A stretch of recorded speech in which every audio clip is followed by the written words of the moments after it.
ఇప్పుడే ముఖ్యమంత్రి గారు ప్రెస్ మీట్ పెట్టిండంట.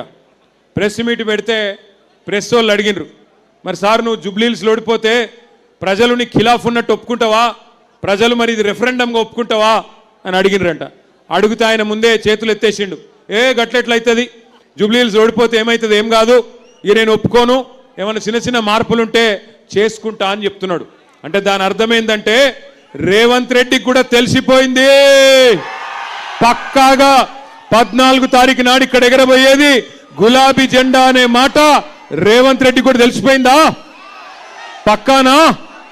గది జరిగింది. ఇక్కడికి వచ్చేటప్పుడే చూసిన, అర్థమైపోయింది అందరికీ. దయచేసి మిత్రులందరికీ నేను ఒక్క విజ్ఞప్తి చేస్తా ఉన్నా, గౌరవ ఆడబిడ్డలకు అన్నదమ్ములకు ఒక్క ప్రార్థన మీతో.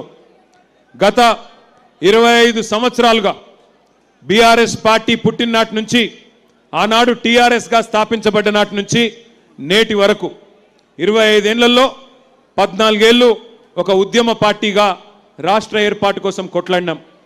ఆ తర్వాత మీ దయతో, మీ ఆశీర్వాదంతో, పెద్దలు కేసీఆర్ గారి నాయకత్వంలోనైతేనే తెలంగాణ బాగుంటుంది అని మీరు ఆశీర్వదిస్తే 10 ఏళ్ళు, దాదాపు 10 ఏళ్ళు, 9.5 ఏళ్ళు అధికార పార్టీగా మీకు సేవలు అందించినాం.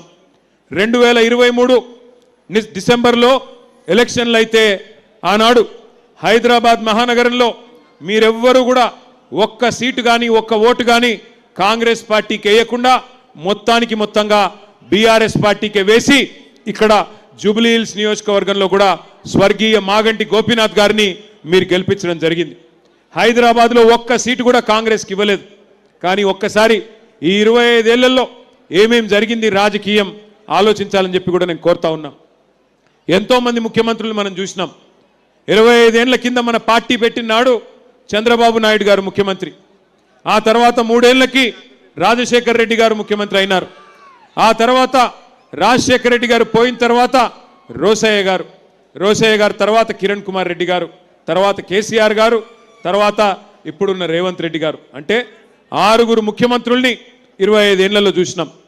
ప్రభుత్వాలు మారుతూ ఉంటాయి, అధికారం మారుతూ ఉంటుంది, ప్రజల ఆలోచన ఎట్లుంటే అట్లా ఆ సమయాన్ని బట్టి, అప్పటి పరిస్థితిని బట్టి, ప్రజల మూడు బట్టి, ప్రజల ఇష్టం బట్టి అధికార మార్పిడి జరుగుతుంది.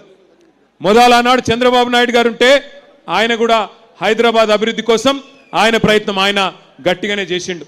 తర్వాత రాజశేఖర్ రెడ్డి గారు వస్తే ఆయన కూడా అభివృద్ధితో పాటు మరి సంక్షేమాన్ని కూడా జోడించి ఆయన ప్రయత్నం ఆయన కూడా చేసినారు. తర్వాత రోసయ్య గారు, కిరణ్ కుమార్ రెడ్డి గారు కూడా వారి శక్తి వంచన లేకుండా వారు కూడా ప్రయత్నం చేసినారు.